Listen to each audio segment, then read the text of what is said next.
दोस्तों Warren Buffett कहते हैं, जोखिम तब होता है जब आपको पता नहीं होता है कि आप क्या कर रहे हैं। सफलता पाने का कोई शॉर्टकट नहीं है, इसके लिए आपको एक एक कदम चलना होगा। मुझे हमेशा से पता था कि मैं अमीर बनने जा रहा हूँ। मुझे नहीं लगता कि मैंने एक मिनट के लिए भी इस बात पर शक किया। समय ऐसे लोगों के साथ बिताए जो आपसे बेहतर हो, सहयोगी ऐसे बनाए जिनका व्यवहार आपसे अच्छा हो, और फिर आप आगे बढ़ते चले जाएंगे। दोस्तों जरा सोचिए, कभी हमें कोई छोटी सी चोट लग जाए या फिर हम थोड़े बीमार पड़ जाए तो उस दिन हम काम करने से या पढ़ने से कतराते हैं और आराम करने की सोचते हैं। पर क्या आप जानते हैं एक ऐसे इंसान के बारे में जिसके शरीर का 95% हिस्सा विकलांग है और फिर भी दुनिया भर में उनके काम का बोलबाला है। दोस्तों हम बात कर रहे हैं इसी सदी के महान वैज्ञानिक स्टीफन हॉकिंग की। आज की पीढ़ी के लिए हॉकिंग एक उदाहरण है कि कैसे ये पता होने के बावजूद कि उनके शरीर का हर अंग पैरालाइज होने वाला है, उन्होंने जीवन जीने की और जीवन में सफल होने की चाहत नहीं छोड़ी। मैं मौत से नहीं डरता, लेकिन मुझे मरने की कोई जल्दी नहीं है। मेरे पास पहले से ही करने के लिए इतना कुछ है। ये शब्द है महान वैज्ञानिक स्टीफन हॉकिंग की। उन्होंने दुनिया भर को संदेश दिया कि आदमी विकलांग शरीर से नहीं होता, मन से होता है। अगर इंसान मन से विकलांग हो गया तो हमेशा के लिए विकलांग हो गया। दोस्तों बिल गेट कहते हैं, लोग हमेशा परिवर्तन से डरते हैं। बिना बदलाव के आप आगे नहीं बढ़ सकते। जब बिजली का आविष्कार हुआ तब भी लोग डरे हुए थे।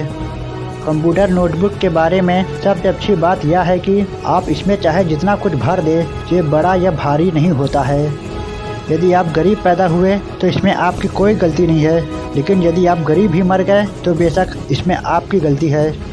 सफलता का जश्न मनाना ठीक है, लेकिन असफलता से सबक लेना ज़्यादा महत्वपूर्ण है। तकदीर से खेल से निराश नहीं होते। जिंदगी में ऐसे कभी उदास नहीं होते। हाथों की लकीरों पर क्यों भरोसा करते हो? तकदीर तो उनकी भी होती है जिनके हाथ नहीं होते।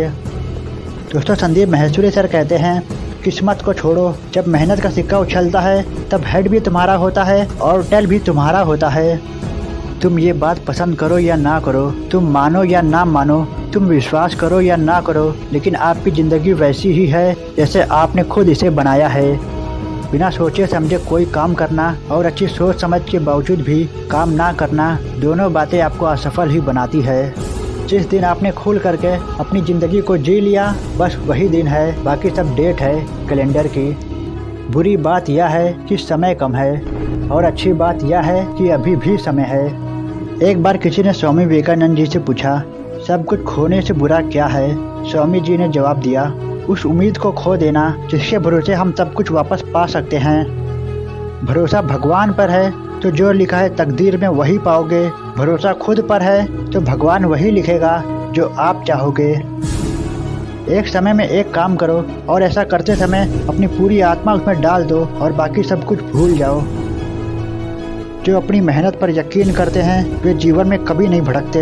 वे एक दिन मंजिल तक पहुंच ही जाते हैं। आप जो बनना चाहते हैं उस तक जाने के रास्ते आपके पैरों के नीचे ही है। चलने की शुरुआत कीजिए। दोस्तों डॉक्टर विवेक बिंद्रा सर कहते हैं, अनपढ़ वो नहीं जो पढ़ नहीं पाते, अनपढ़ वो है जो सीखना नहीं चाहते। मैं कल के रिकॉर्ड को आज ही तोड़ दूंगा। अगर खुद से अच्छी बात करने का साहस आप में है तो फिर आपको कामयाब होने से कोई नहीं रोक सकता।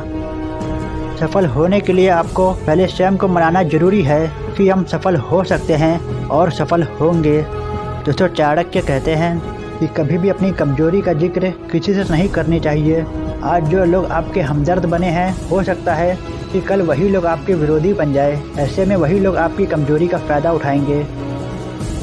दोस्तों ब्रूस ली कहते हैं, असफलता से मत डरो। असफलता नहीं बल्कि छोटे लक्ष्य बनाना अपराध है। महान प्रयासों में असफल हो जाना भी शानदार होता है।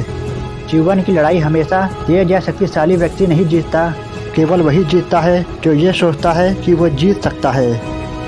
दोस्तों श्री कृष्ण ने साफ कहा है कि क्यों रोते हो मन का ना होने पर, जो लिखा है वो होकर रहेगा। एक रास्ता बंद करने से पहले भगवान 10 रास्ते खोल देते हैं। गर्मी के मौसम में पत्ते सूखने के बाद भी पंछी घोंसला नहीं छोड़ते, क्योंकि वो भी जानते हैं फिर से बरसात आएगी और पेड़ पर नए पत्ते आएंगे। जो हुआ उसे भूल कर नई शुरुआत करो और याद रखो, जिसका कोई नहीं होता उसका भगवान होता है।